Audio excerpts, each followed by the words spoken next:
On this week's episode of Marketing O'Clock. Informational, navigational, commercial. Oh my.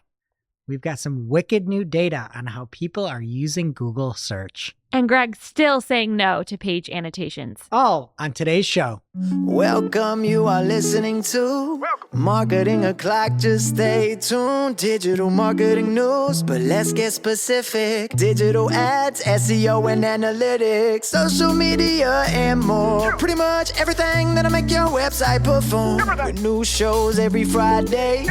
We give you the news with sass and puns and definitely hot takes. Thank you for tuning in.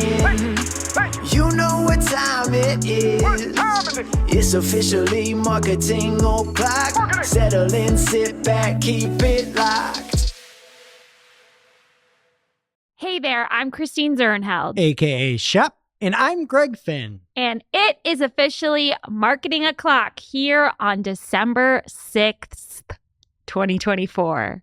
We're in December. I can't even believe it. I'm stumbling over my words. A lot of Christmas music going on in your house? Oh, yeah, baby. Holiday music, Christmas music. Oh, yeah. It's that time of year. And, you know, the Wicked soundtrack. We'll get to that in the playlist. You're going to be hearing a lot of Wicked people if you're listening to the playlist. And every song is 5 minutes long. Fun fact, you and I were on a call where one of our clients said that they wouldn't go to Wicked if they got paid to do it. I'm the same way. I think my number is somewhere between $300 and $500 you would have to pay me to go see Wicked. You are missing out. I think it might be closer to 5 than 3.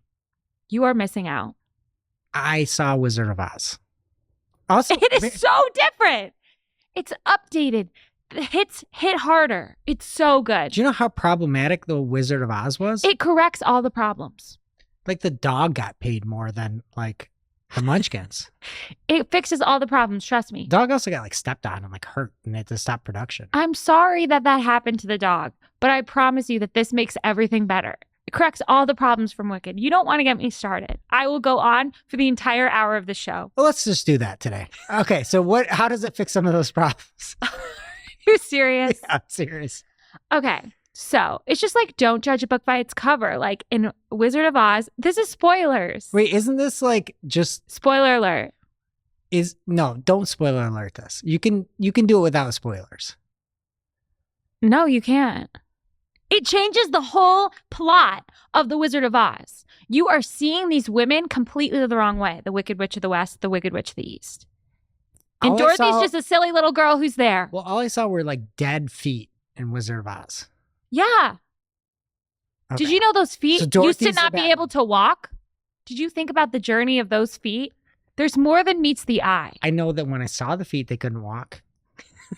That's what I know. All right, no more Wicked talk, no spoilers. Let's just get into the news. Something that you would never have to pay me to is use Wix. Oh, I'd pay to use Wix. Obsessed with Wix. I do pay to use Wix. And we want to thank them for sponsoring today's show. And it should be more near the 5 than the 300 you're paying a month. It's that good. Oh, it's so good. So you guys hear us talk every week about Wix Studio, and you hear us talking about the Wix SEO Learning Hub.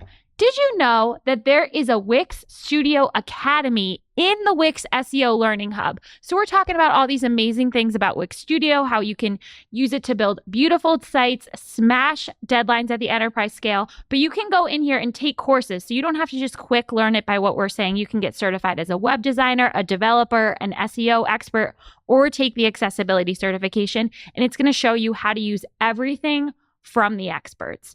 But what we love about the SEO Hub is it doesn't just show you how to use Wix Studio, it shows you how to do SEO in general. There are so many amazing resources in here. In addition to It's New, which Greg is on every day with Morty, Crystal, and Barry over on YouTube. They also have the Wix SEO course with so many experts. Aleta Solis, Barry's on here too, Crystal's on here. This is the source if you're looking to learn anything about SEO. Like if you're in lead gen, things are slowing down right now, right? This is the time to brush up on your SEO skills here in the holiday season. Just read one article over on Wix and you will be 1% better every day. It's just amazing that they're putting these resources out there for free. And by like heavy hitters too. I was just reading an article over on the Wix Learning Hub How brands and marketing agencies can use website permissions for collaboration, security, and scalability by one Christine Zernheld. Yeah, sometimes I'm on there. Sometimes Greg's on there. You never know. I'm never on. I'm only on It's New. You're on the hub.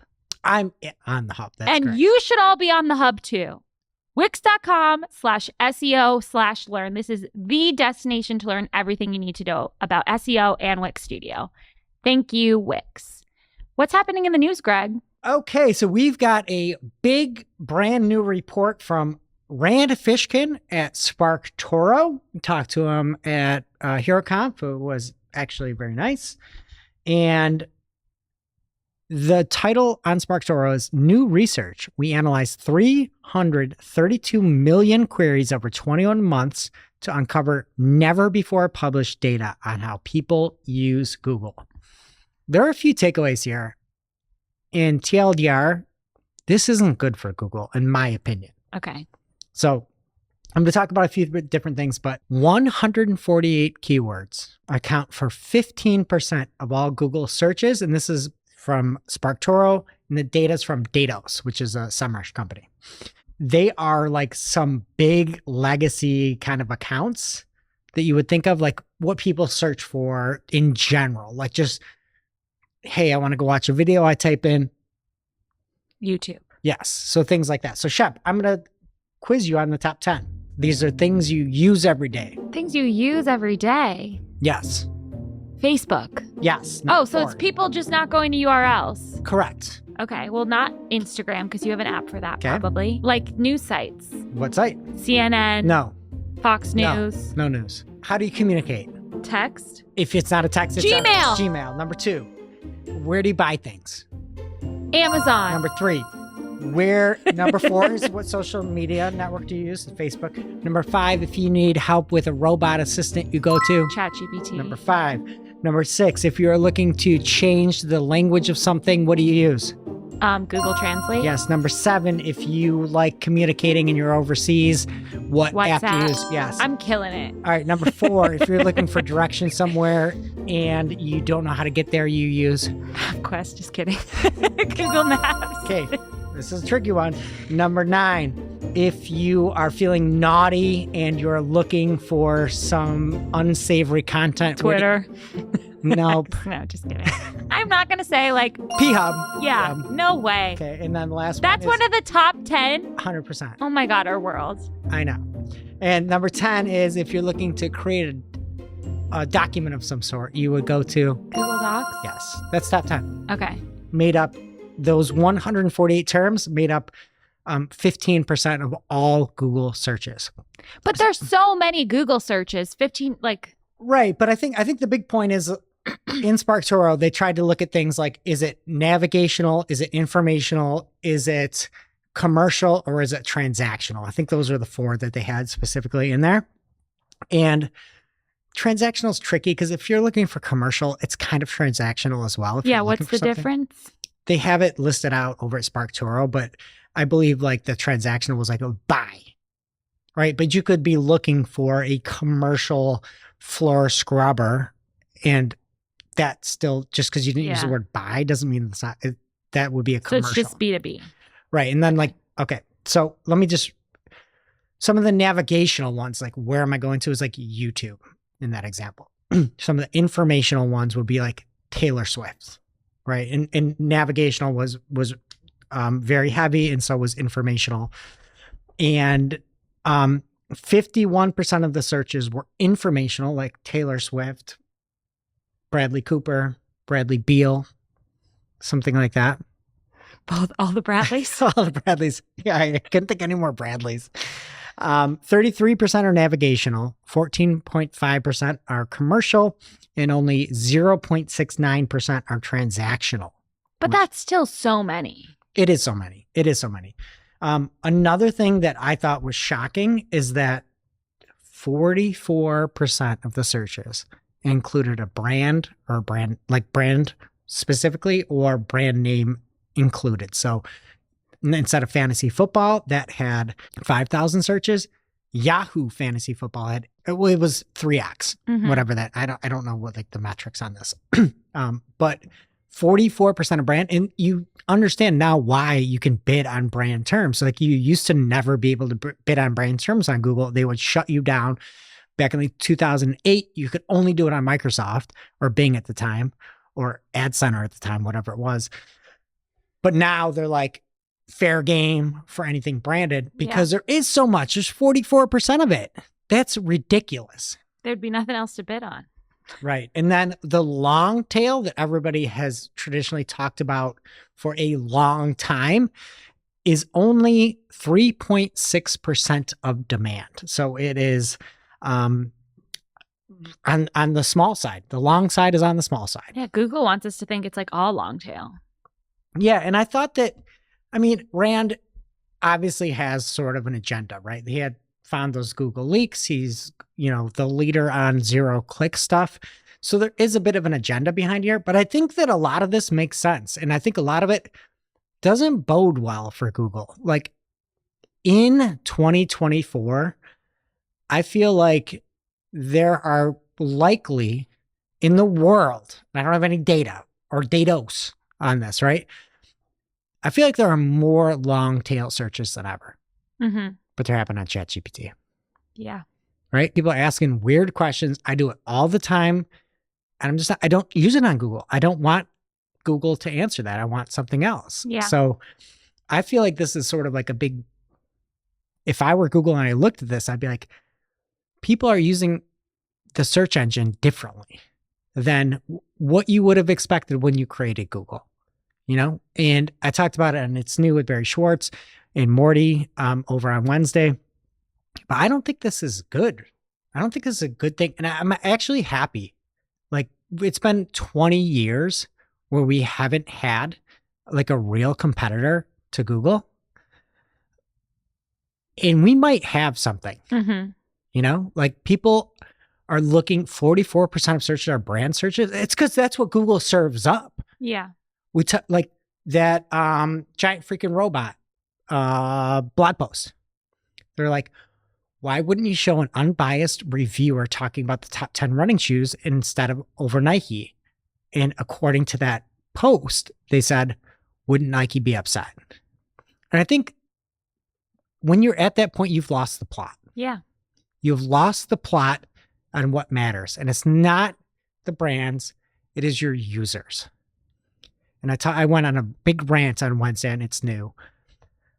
But from all the things that we've seen lately, like saying there's a helpful content update and harming these creators that are out there, trying and testing things with consent for bypassing entire websites and hosting the recipe data on your site, from launching AI overviews without any single citation on launch is a problem. From going through and saying, oh, we are going to put page annotations on your site and we're going to put your site in a layer, but then we're going to put our own links off to Google ads like we talked about last week, right in your content. This isn't good. Right. And I want competition. And on the other side, they could also do so many like obvious things to make shopping better. So people aren't going to Amazon. Like, to be fair to that, they are. Like we talk about it every week. I feel like it's taken too long though. It is taking too long. And they killed Frugal. And then we whined about it for about 3 years. They brought Google Shopping back. And now Microsoft's trying to get back into it too. But I just feel like we need competition and I love it. I love seeing this. It's just like, what am I going to do with all my pointless Google Ads knowledge if I have Well, to use all look, these other platforms? If you can do Google Ads, honestly, you can do anything. I know. What will I do with the knowledge of the difference between identical match and exact match? You'll do what you should have done like 3 years ago. Throw it right in the toilet. I don't know. Anyway, so again, there might be a little bit of bias here, but Brandon said that Google has become every brand's homepage. Not that it's their browser homepage, but that fully 1/3 of Google's usage is purely navigational, and your brand search results in Google are likely to be the first and biggest impact impression that people have about you, who you are, and what you do. And to manage those SERPs carefully, which I agree with. I think that's fine. Yeah. Another thing he said is, it's far better to be the brand your target customers search for than it is to do search marketing for the millions of query permutations in a space. From 1997 to 2017, search was an excellent place to start marketing. Today, search is largely a reward for doing marketing right everywhere else. I agree with that for SEO. Like I talked about with the big or giant freaking robot, right? Why Nike would be mad if we showed that. Yeah, SEO is a bad source. With that though, when he says search, I am saying I agree with that if it's SEO. If you're trying to get out there and build a brand via SEO, you used to be able to do that fine. It's much harder today. PPC though, I still think that's something where if you have budget and if you have a well-oiled machine website, you convert well, you know what you're doing, you can still go out there and capture some of that demand. But I don't know. I would recommend the read. It's a good article, and to me, I look at it and say, this is like the first time in a long time that you can see some real weakness in Google. And now for this week's Cool Tool. As a reminder, our Cool Tool segment is not an official endorsement or paid mention. We're simply sharing something we found in our travels that may be of use to our listeners and is really, really cool. This week's cool tool is Jasper.ai. I don't have a rhyme because there's only two of us and I didn't have time. This was brought to us. We heard about it for the first time, at least I did, from Akvila's talk at Brighton SEO. Yeah, we might have covered it in a Cool Tool before, but the talk was great. Yeah, and she had it linked in her slides.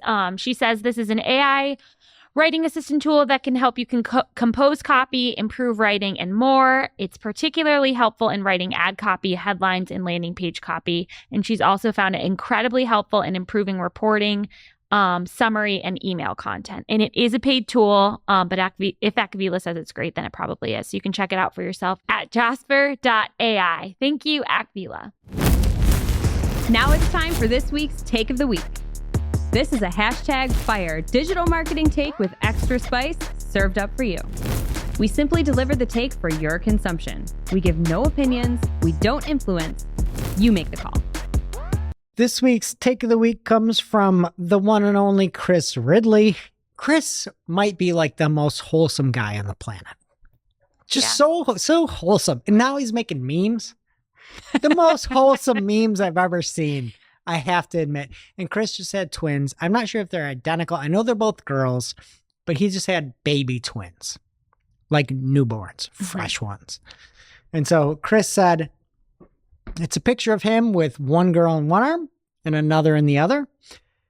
They look very similar because they are baby twins.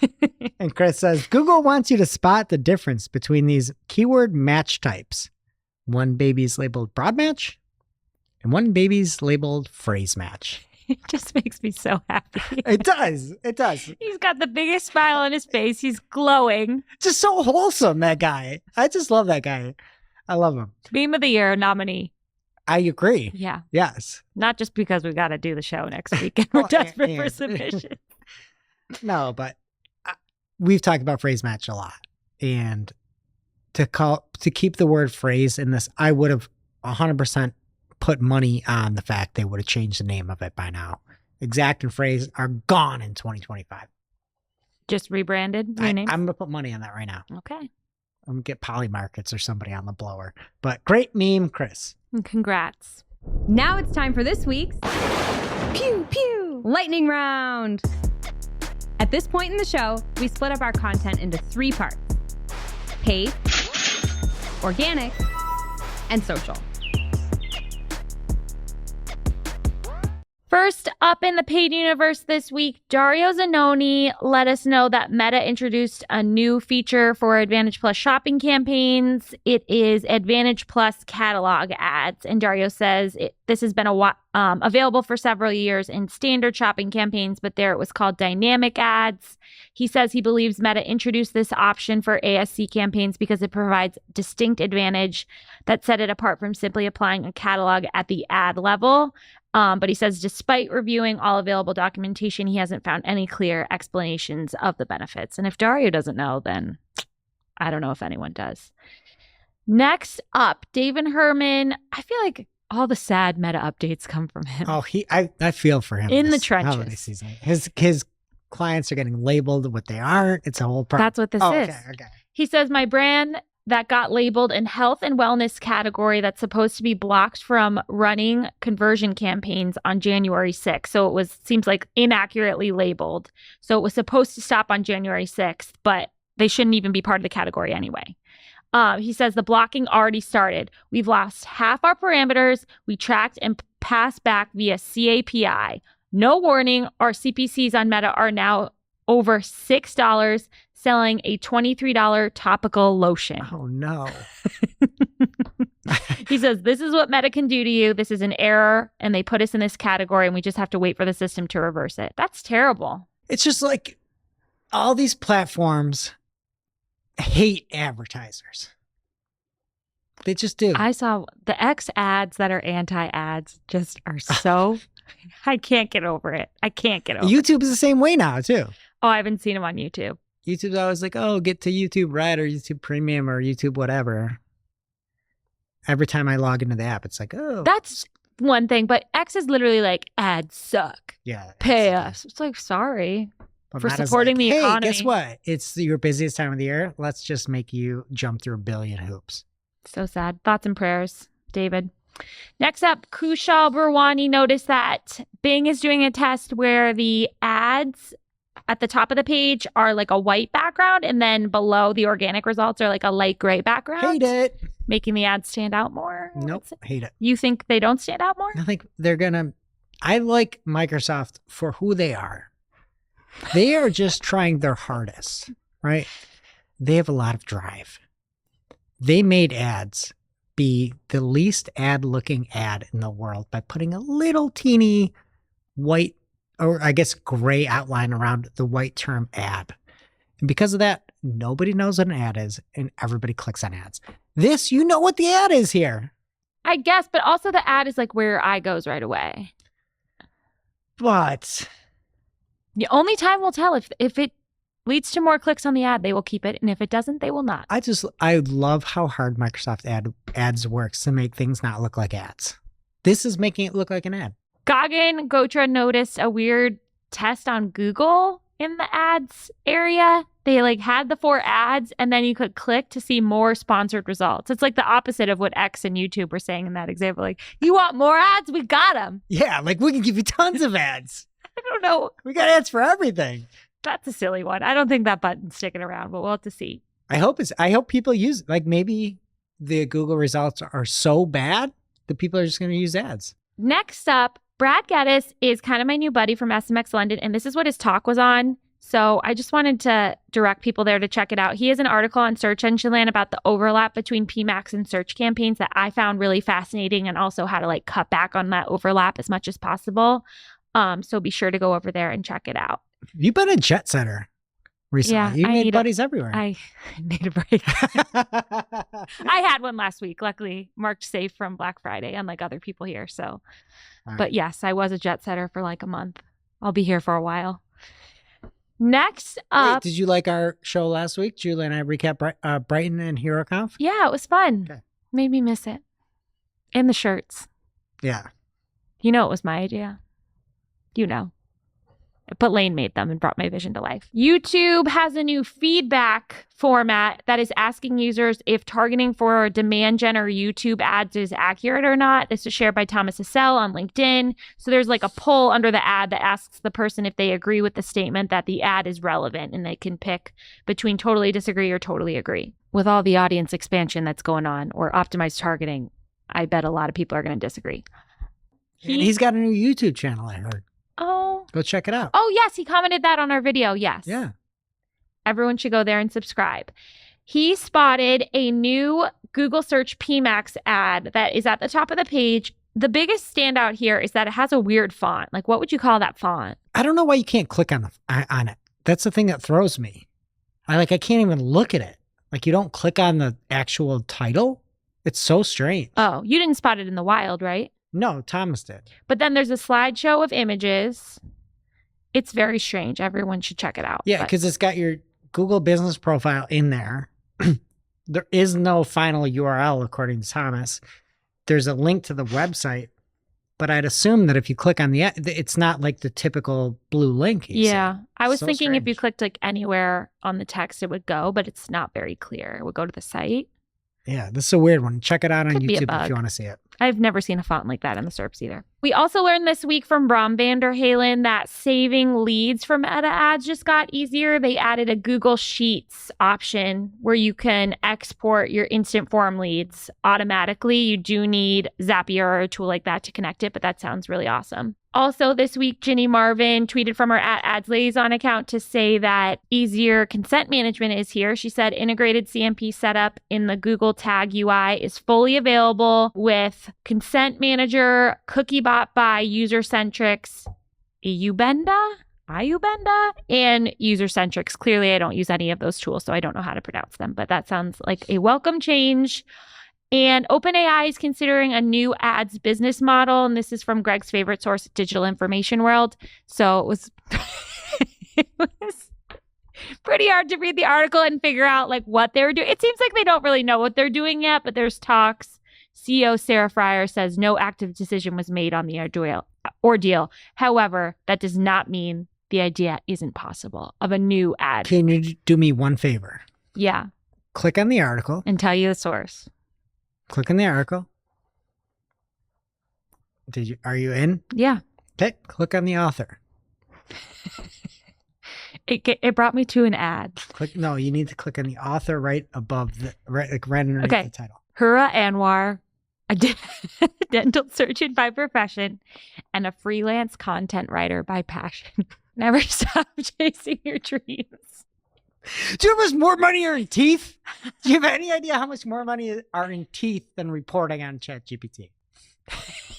Reporting with ChatGPT. All right. And this week's organic lightning round is brought to you by the one, the only Wix Studio. They might have had the best booth over at HeroConf right in SEO, but they also have the best tool shop because Wix Studio is perfect for agencies. And there's one thing that I don't know how I haven't talked to the audience about yet that I'm just so excited about. So with Wix Studio, you can not only build one website, but you can do a multi-site build, which is fantastic because those can scale. And we have clients all the time. They have different brands. They don't want to pay, honestly, for multiple websites. They want to be able to say, an upgrade here goes to everything.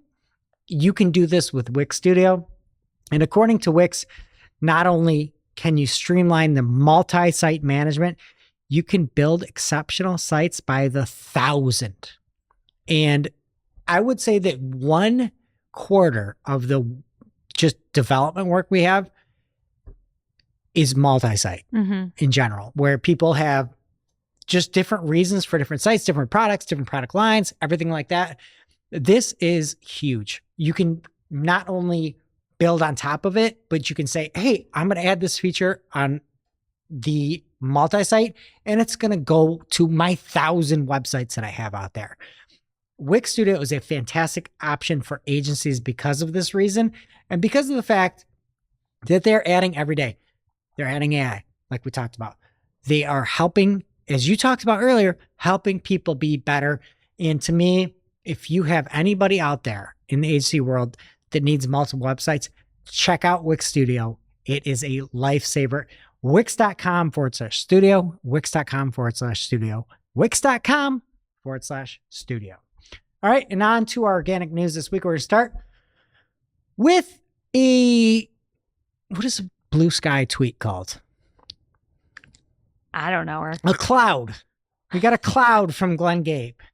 And Glenn says, from Google, new highly visual video search carousel. When people search queries relevant to your videos, a carousel may appear in Google search featuring content from you and other YouTube creators. The example you see here, Shep, shows quick takes, and it's a YouTube video. And then when you click on that video, you get key takeaways. The example they showed was for I'd assume running shoe, or maybe just a shoe. It's on Cloud 5. The video talks about, is it great for travel and all-day comfort? Once you click on this quick take card in the SERPs, they give you the key takeaway from the video. in this example, they give the pros, the cons in a little card format, and then what looks like a bigger pro and con list. And the creator is not getting a view? No views. Your thoughts? Evil. Evil.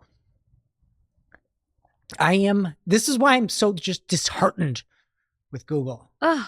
We have a Clocksker category for most depressing news of the year, and now I have to add something else. Guess what? I know who's going to win. Page Annotations. Don't spoil it. I'm not even an SEO.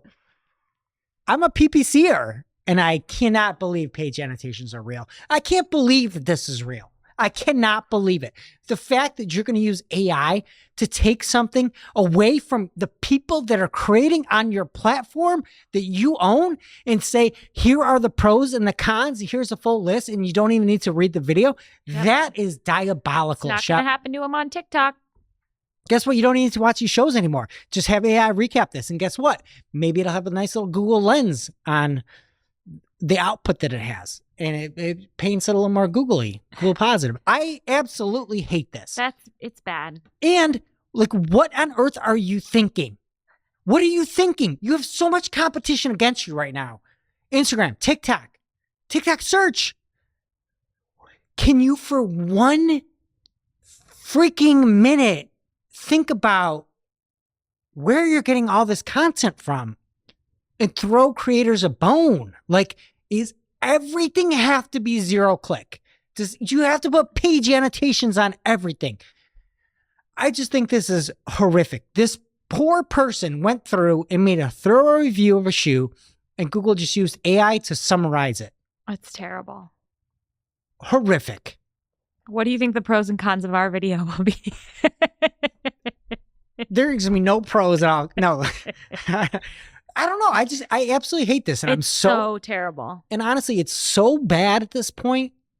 It's really just depressing. And we're on It's New. Barry and Morty, like, I like this. What? What do you like this for? You will host a YouTube show. That's what I'm saying. I'm like, I can't believe it. I can't believe. And then again, I don't consider myself an SEO, even though I can out SEO 99% of SEOs. I guarantee you that. 99.9% of SEOs. Nobody's talking about these things. Everybody's talking about nonsense. Talk about page annotations. Talk about these quick takes that you're just stealing content from videos. Please. So crazy. I hate it. I just am so sick of being mad. Well, it's not getting better. Do something good. All right. Well, Google is testing underlining the title, the link, and the domain when you hover over the search results. So maybe that'll get more people to click. Is that good, Shep? No, it looks terrible. It looks like 1998. Okay. I actually have some good news for you. Gemini AI search is testing new link sources according to Search Engine Roundtable and Barry Schwartz. Now, when you see something like a timeline of key events, the example was the Eiffel Tower illustrations. You can see when the construction happened, when the conception happened, when it was almost demolished, all these different things. And there is now citations. So that's a positive shot. Yeah. So that's good. That's good news. Other good news, Bing is going the way of Google by trying to enhance their shopping experience. And in the past, it was just that top rail that you saw of sponsored listings. They now have a big grid that they're testing.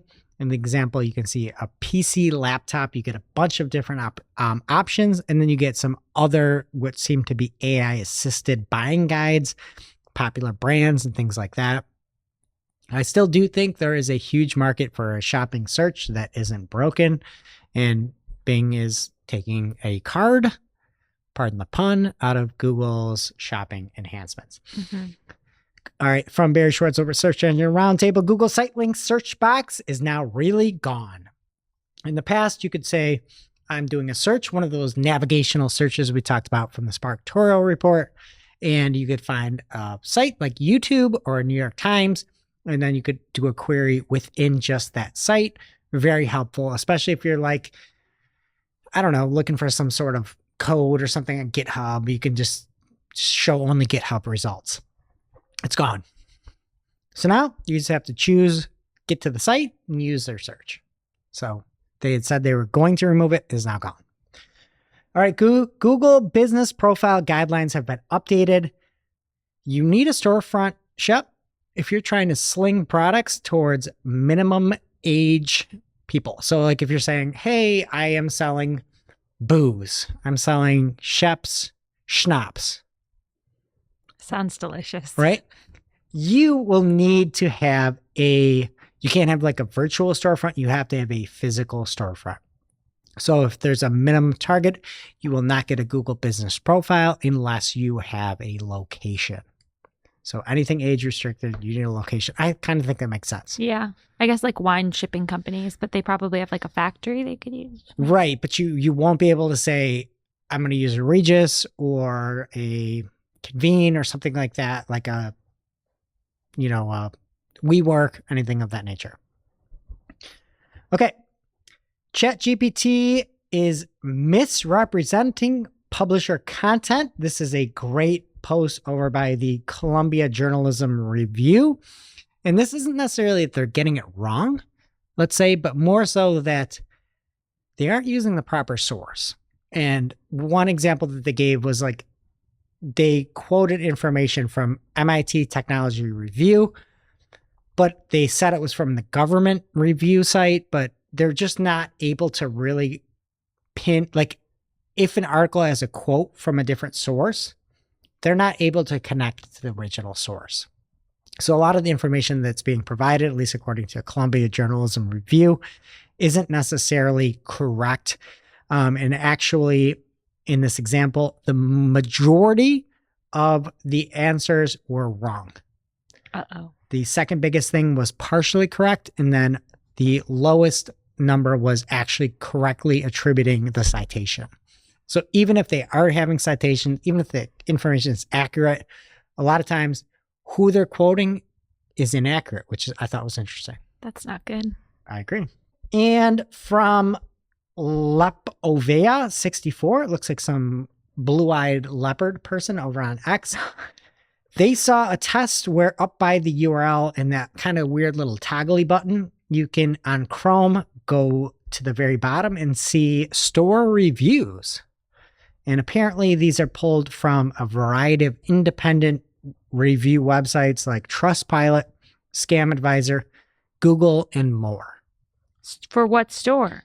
For whatever website you're on at the moment. Oh. As much as I hated the AI truncation of content from like 2 minutes ago, I like this. Reviews are not made to be content. And I feel like reviews are supposed to be helpful and pull up areas that are good and areas that are bad. And by taking a bunch of these different things, saying on average, the customer service was poor, but the product is good. Yeah. That's fine. My issue is when people are creating content on your platform and you're undercutting them. So I like this, surprisingly. I think this could be cool. I just hope you can like click through the reviews and like read more if you want. Like the AI summary is what makes me nervous. And I haven't seen one in the wild, but I agree with you. Okay, and Bing Webmaster Tools shows data for Bing and Yahoo. And we talked about this a few weeks back. At the ChatGPT side of their search has a Bing flavor to it, but you will not see any ChatGPT reporting in Bing Webmaster Tools, according to Barry Schwartz over at Search Engine Roundtable. And also from Barry, on Bing, they now made a nice little button here where you can see results only from a website. While Google is zigging It's like site search. to the fact of removing site search, Microsoft is zagging to the fact of essentially putting a site operator on or site colon and showing all the results from that location, which I think is cool. Yeah. Like, again, if you're in GitHub looking for specific code for something, cool. Just limit it all to GitHub. And while the site search operator, everybody listening probably knows what it is, not many humans know what it is. As of Wednesday the 4th, when we record this, the Google November 2024 core update is still causing volatility. It is not officially fully rolled out yet as of 30 minutes ago. Are people fired up? We're just all sad. I don't know. We don't have feelings anymore. There's no feelings anymore. It's Black Friday. Yeah. Cyber Monday week. That's what I'm saying. It's kind of crazy. Yeah. But it does seem like things calmed down for a little bit. It looked like it might have been over according to some of these charts and graphs and tools that Barry's got. But it picked right back up on the 3rd and the 4th. Shep, Xmas has come early for you. Xmas. Christmas. Okay. I saw it on X. So that's why. that might be why. Yeah. You no longer need to run down those stairs and stare at the tree at your unwrapped presents, because OpenAI has the 12 days of shipments. They're shipping all the work that they've done, shipping it out to the public, starting on December 5th. So what kind of things? The biggest thing, Sora, their video AI generation tool. The world is about to change. Are you It being really is. serious? Yeah. You think it's good? I think it is going to revolutionize videos and video creation. And it's starting here, December 5th, 12 days. And they have said Sora is coming out then. Will it be paid? I'd imagine. I don't know, but I would just imagine that that's the case. Also, can you tell people a little bit about your Christmas Day routine? Is that something you still carry on from your childhood? We are going to talk later about our Spotify Wrap that we gained followers this year, so maybe people don't know. I grew up, Santa told my parents that there were too many kids in our family and he didn't have time to wrap our presents. So we would just come downstairs and all the presents would be under the tree unwrapped. And I think that's very exciting, but everyone else thinks I'm crazy. And so far, Santa has continued the tradition in my house. So I'm happy that you're happy. I try not to yuck people's yums. I do think that's wild. But like, especially when you have little kids, like a dollhouse or a toy car, you can't really wrap it. It's going to be in the box. Then the parents have to put it together. It's so much nicer when Santa assembles it for you and it's just sitting there. You can't wrap that. The wonderment of what is inside of a package and them guessing and them saying, I think it's this, I think it's that. What if it's this? It's huge. What if they are disappointed? Well, you're going to be disappointed either way.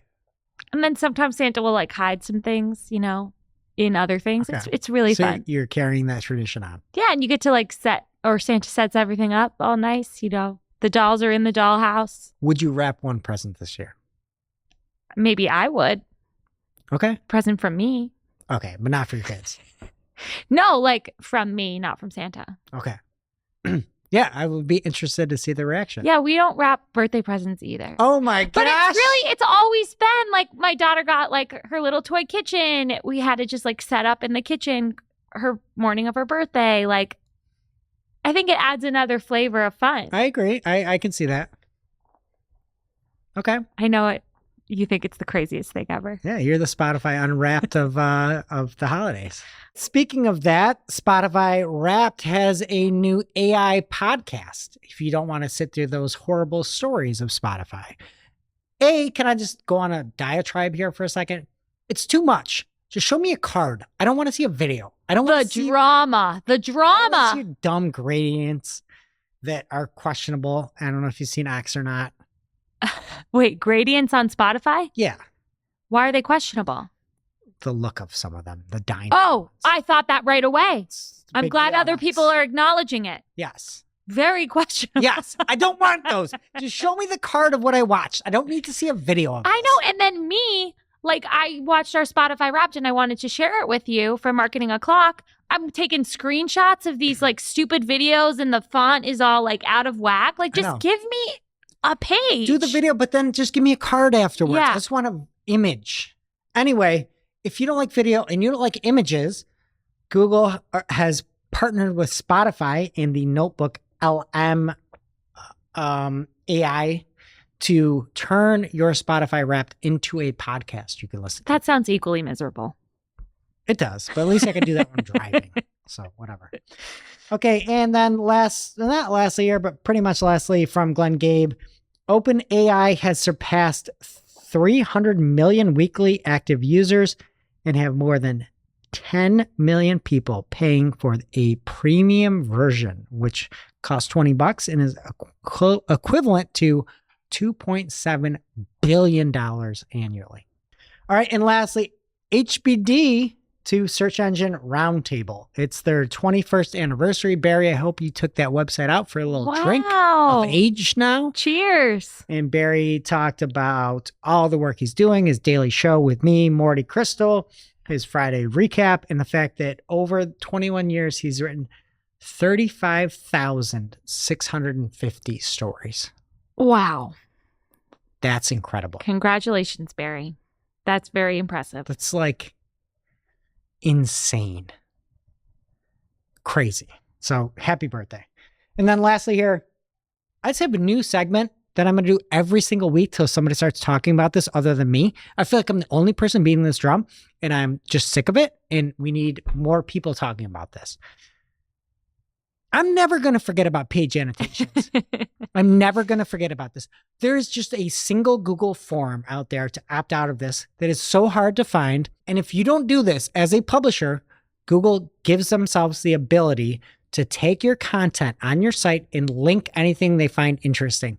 We talked about this last week on Search Engine Roundtable. They linked the word Google Ads and sent you to results full of ads. And they say that your website's still there existing on a layer somewhere. You are taken off the website. And please, please, please tag me on Blue Sky, tag me on Instagram, tag me on X. If you see Page Annotations in the wild, send it to me. And every week until they get rid of this, I'm going to highlight Page Annotations that are bad. Higman, I feel like you're the only one that's got them. So just every week, send me some Page Annotations because I am not going to give up on this. This is the worst thing that Google has ever done. They're injecting links onto publishers' websites, taking them off the site, even though technically they're on a layer somewhere that nobody can find. I hate it. So Higman found examples of Barry Schwartz's. Yep, he was writing about Google Ads. The 5th and the 6th words were linked that just said Google and ads. And it took them off to the SERPs, and above the fold were only 2 ads. There was no organic listings. And Google is taking their traffic to their own source, and nobody's talking about it. And I don't know why. This is where I feel like I'm taking crazy pills. I don't understand how it's legal. I'm not even an SEO. Yeah, I don't understand how it's legal. I can beat 99.9% of them. Also, we should really make a blog post and link the form and rank for it. 100%. Okay. Okay, that's it. And organic. And if you want the link to the forum, go check it out. Newsletter.marketingclock.com or community.marketingclock.com. What's happening in social? Quick social round. We are missing Julia this week, except she is actually in the room. But yeah, she's on the ones and the twos. Tables has taken his one vacation a year. So Julia, feel free to roll your eyes while I try to do your job very badly. She just rolled them, I saw it. Okay, this first story is just about Blue Sky, how it's gaining momentum. Publishers are reporting triple engagement rates, attracting media outlets and developers from rival social platforms. And I think you did share on the show last week how you were getting a lot of engagement on Blue Sky on your posts, right? Yeah, I have like 200 followers compared to 7,000 on X and had roughly the same engagement on Blue Sky. I should really get an account. It's free. I know. It's not hard. But no, it's not getting one that's the problem. It's keeping up. Maybe I'll just focus on LinkedIn. I'm trying to do better on LinkedIn. How are you doing on that? Well, I tried to share one new thing. It wasn't new. You know, that really knocks the wind out of my sails for a couple weeks. Oh, you know something that's easy to do? What? A recap of HeroCon for Brighton SE. I have to do mine, so I'm just like, it's Cyber Monday week. If it's not too late, then I can do mine too. I'm going to do mine too. Okay. Yeah. I'm trying. Go follow Shep on I just LinkedIn. do. I'm sorry. I hate it how you like go to the person's page and the posts just aren't there anyway. Like I just want to see the updates. It's all ads in my inbox. I just miss what Twitter used to be. I agree. Next up, Meta's Threads is also stepping up their competition with Blue Sky and X after It's too late. Introducing what they're calling improved search. Too late. They revamped search in the app. Has there been a bigger like fumble of the bag than Threads? Like Selena Gomez trying to come back to music. She did bad? She like released this one random song and wasn't good. Or you know what, Katy Perry this year. She came back? Yeah. And more Blue Sky news. They are ramping up their impersonation policy. So they are helping well-known individuals and organizations set up verified domain handles. Have you heard from them yet? No. check mark. I have And 200 followers. fan accounts 250. and parodies are still allowed, but they must be clearly marked. So more coming to Blue Sky. People are actually using it, to be fair. Clem Gabe's on it. That was news to me. And that brings us to our real life segment, straight out of our accounts and into your ear holes. It's time for Working Hard or Hardly Working, where we talk about what's going on in our IRL work, good, bad, or otherwise. Working hard for me this week. I think it is pretty early to call, but I turned on search bidding and exploration in what you recently called in your Brighton talk as like dumb broad match, like just a huge campaign with like aggressive target ROAS and broad match keywords. Yes. I turned it on and a big account spending a lot of money. It had amazing ROAS. Like Whoa. 800% increase week over week the week after I turned it on. But then the next week was like not a bad week, but more normal. So Okay. I'm keeping a close eye on it, but I liked that first week. Yeah. I went out on a limb at Hero Comp, and my last side had clown shoes on it. Felt like a clown. Was that the dumb broad match? Yeah. But sorry, it worked. It does work. What about you? There's a new feature in Slack. Are you familiar with it? It's called VIP. You can now assign like 6 people as VIPs in And Slack. those are the only people you get notifications from? It accentuates the notifications, and you can say if they comment, like don't listen to my snooze or whatever, and it puts it at the very top of your Slack. And anytime they comment, you get, like if you're in a channel, you get notified of it. Am I a VIP for you? You are VIP. Julia. You didn't respond to me yesterday. I did today though. Julia. You're a VIP. Wow. It's so cool. I love it. It's like, you know how like MySpace are your top 5? It's like that for Slack.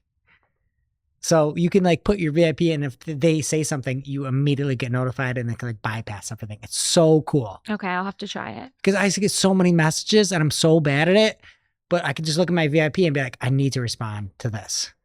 Everyone's a VIP to me, so it's hard. I request to be in your VIP. Okay. I mean, you would be. You're my boss. Now it's time for this week's ICYMI. ICYMI people. This is something you just might not have seen. Maybe something that you overlooked, but you shouldn't have. ICYMI people, Adrian Decker dug up a very, very important page on the Google Help Center about adjusting in ad groups. I think it's just target CPA. It doesn't talk about target ROAS, but I could be wrong. Target CPA when it's within a portfolio that I really needed. And that's portfolio bid strategy. Yes. So again, this is like really dense and mathy. So I'm just going to try to like read some highlights and then not do the math for you, but you really should go follow Adrian Decker. We'll have the link in the notes, in our newsletter, and everywhere. And if you are in Google Ads Smart Bidding, which if you're in Google Ads, you should be using Smart Bidding, you need to check this out because this was confusing to me before, and this is very clear.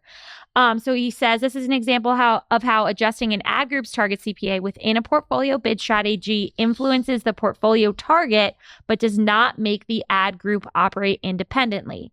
So he says campaign X has a portfolio CPA target of $50, and the advertiser increased ad group A's target to $100, signaling that conversions in ad group A are considered twice as valuable as those in other ad groups in the portfolio. This adjustment doesn't mean ad group A is now aiming solely for $100. It remains part of the portfolio's strategy. So it's weighted, and long story short, if you do the math, it would be a $60 target CPA for the portfolio. He says the value can be observed in the bid strategy average target CPA column, which I didn't know existed, but will fluctuate as the conversion weighting changes over time. Which is crazy. It's almost like it takes the ad group as like a fraction. Yeah. Or like a signal almost, saying that one ad group is worth double that of the other. This is and something. then but then the target or the portfolio bid strategy supersedes all that and then looks at it and uses those numbers as like the directive of spend. We've been using more portfolios like the last few months, I would say, because we like really need the CPC caps lately. This is going to make me want to use it even more, I think, because I was confused about exactly how it worked. And this is like crystal clear now. I think it's great. Yeah. So it's right on Google's website, but follow Adrian because I would not have seen this if it wasn't for him. Now it's time for our must-read marketing article of the week. An article so advanced, so in-depth, so detailed that we simply cannot cover it in its entirety on today's show. All right. This week's must-read marketing article of the week comes from Robert Brady, the Robert Brady over on X. And it's on clicksmarketing.com. And he is talking about the 2024 takeaway that Robert had from HeroConf, that demand gen campaigns are a big opportunity.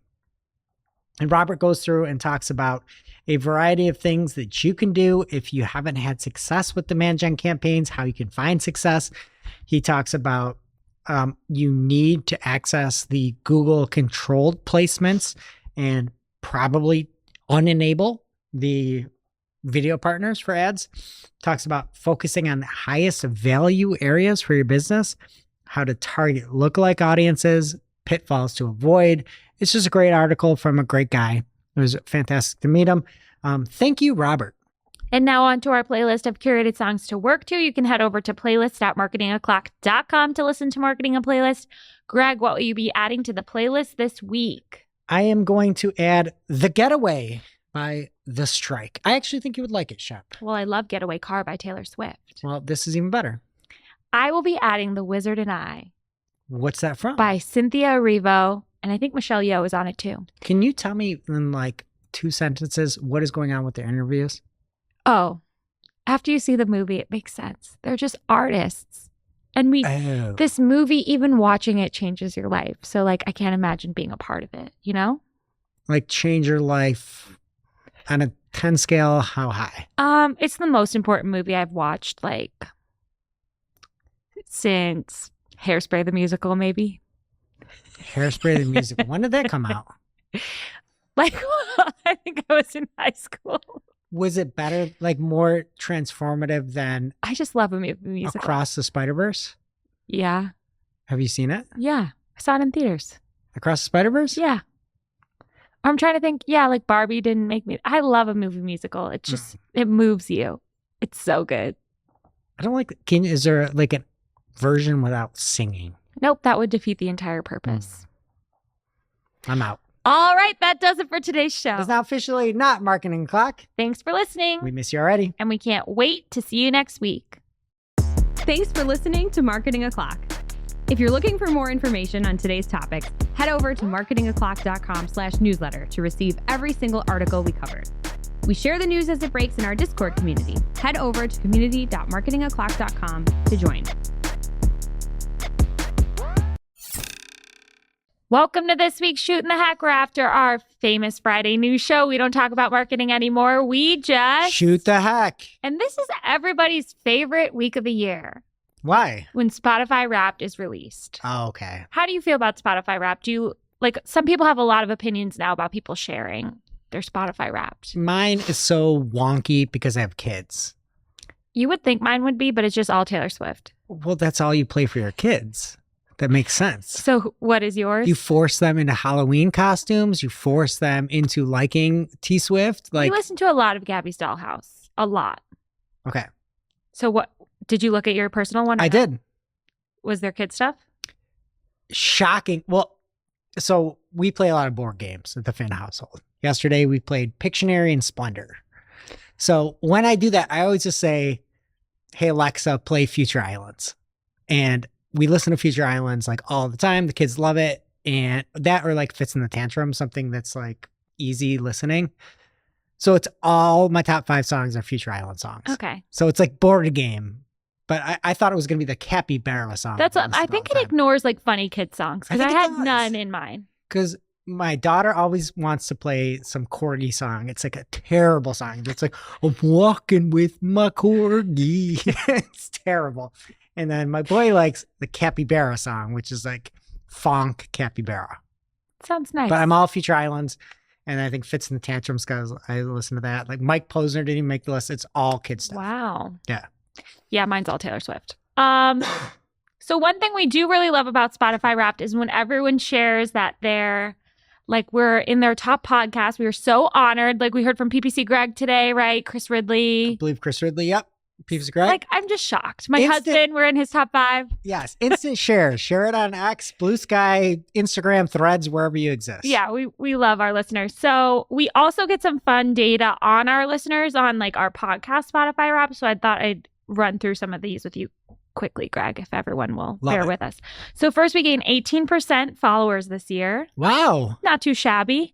Do you have a guess what our number 1 episode was this year? I would say it's something where I freaked out about something, or you freaked out. Let's go with a Google Ads. What happened terrible in Google Ads this year? I don't know the episode. I'm going to go with something in July. It was from March 29th. Nothing really matters anymore. It was ad intense formats. Oh, that's where they put in the garbage AdSense things that are similar to Page Annotations that they just released 2 weeks ago. Were you on that episode? If I wasn't, maybe that's a sign. See you later. The clip I watched about it was just talking about it. You might not have been. Wow. I think that's a sign. It was nice. I think it might was have been nice me, talking Jess, to and you Nicole. all. Yeah, it is. Yeah, okay. I'm officially resigning from Marketing Clock. Shep, good luck. Godspeed. I have to say, I was really shocked by this. Like, most of our listeners are coming to us on YouTube now. Like, Marketing the Clock is not in my top 5 anymore. I'm ashamed to say it. Because I watch on YouTube. Yeah.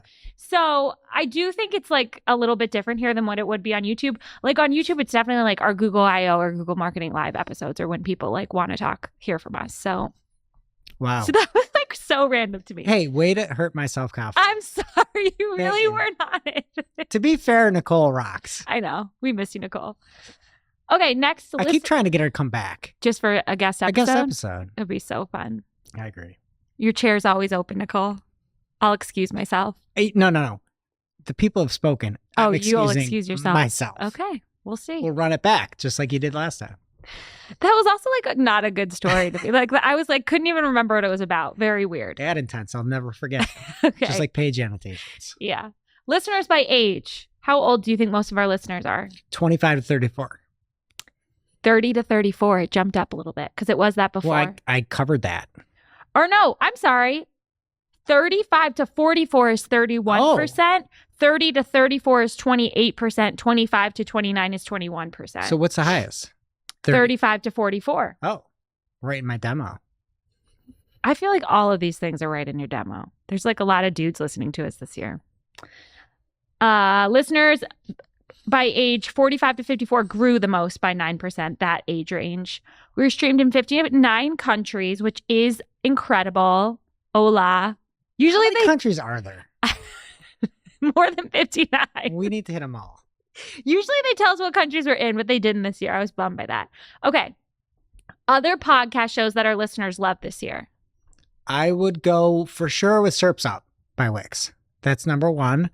I'll go with number 2, maybe like Marketing School. I'll go number 3. Let's go with the Zine Digital Podcast because that one rocks. And number 4, I'm going to go with the Search Buzz Rusty Brick Friday recap. None of them are marketing related. Oh, the art marketing related? Oh, I'll go They with... never have been. Okay. I will go with Planet Money because I saw it on PPC Greg. I'll go with Armchair something expert because it doesn't have PPC Greg's. But then I'll also go with Pardon My Take because your husband listens. And I'll go with, let's go with some creepy murder mystery thing, Morbid. Joe Rogan was number 1. I mean, People like, I'm essentially him. yeah. Look at me. No, you are not. Not at all. I feel like his listeners appreciate like long episodes. That's like what we have. Yeah, that's a good point. Good point. Diary of a CEO is number 2. I have never heard of it. It No. had a guy's name in the title. I don't remember what it was. No. I'm sorry. That was the only like biz one. Huberman. Oh, I mean, it's probably just my science facts that I talk about. Yeah. Fun fact, I went to HeroConf and I had 30 meat sticks that sustained It's me. literally all you ate the whole time. Just meat sticks. Like we were out having a cute lunch and you were like filming interviews and eating meat sticks. Eating meat sticks, yeah. So Huberman makes sense. We also had last podcast on the left. That's your creepy one. What is that? You said morbid, but that is a okay, creepy that's one. It's like a bunch of dudes talking about creepy True stuff. crime. Yeah. Okay. An armchair expert. You got that. Look at that. 3 music genres. I'm going to go with rock. I'm going to go with Taylor Swift. I have no idea what genre she's in. Pop. Yeah. And then I'm also going to go with, I feel like I talked a lot about saxophones this year, so I'm going to go jazz. Pop, indie, folk, and classical. Classical. Makes sense. Me and Eddie listen to a lot of John Williams scores at the desk, so could be our influence. Audiobook genres. 3. Post-apocalyptic. It's got to be number 1. Then I'm going to go with sci-fi, number 2. And then It's not that. Fiction and literature is all one category, so you got that. Fiction. Okay. Nobody listens to nonfiction. They listen to the show. Also, I don't know what other genres there are outside. If you have just fiction and nonfiction, like that's the only 2 you have. Business and careers, fiction and literature, and biography and memoir were the answers. Okay. Maybe we should have a memoir show where we just go through our memoirs. We listened to Celebrity Memoir Book Club, all the girlies, a lot of us. Thanks for inviting me. I'm sorry. Do you want to talk about Paris Hilton's memoir? No. Didn't think so. People liked our videos. Thanks for looking at us. I'm pale. 12% more in 2024 than 2023. Your show was in the top 5% of video podcasts on Spotify. Nobody's doing videos. Top what? 25? Top 5%. 5%? In all of Spotify. That's crazy. Nobody's doing videos. Also, a lot of people, I feel like, make like one podcast episode and give up. That's like the vibe I'm getting here. Well, I didn't know that many people watch videos on Spotify. I thought it was all YouTube. That's crazy. Yeah. Because I do the thing now that Julia does where she's like, bet. And she just watches like YouTube videos in one small little screen. I actually really like it. On her computer. while she's Oh, working. yeah. I do that sometimes, but then I like lose the tab. She's the master of that. Bet. Stop saying bet. Sus. We were the top show for our top 10 shows for 421 fans. That's amazing. I'm so honored. That's great. And top 5 for 252. Top 5 show? Yeah, Wow. especially when you know I'm not one of them because I watch on YouTube. Yeah. That's really amazing. And then they gave us the creator personality of the storyteller. I don't know. I think it's just because we're long episodes. I have a question. Yeah.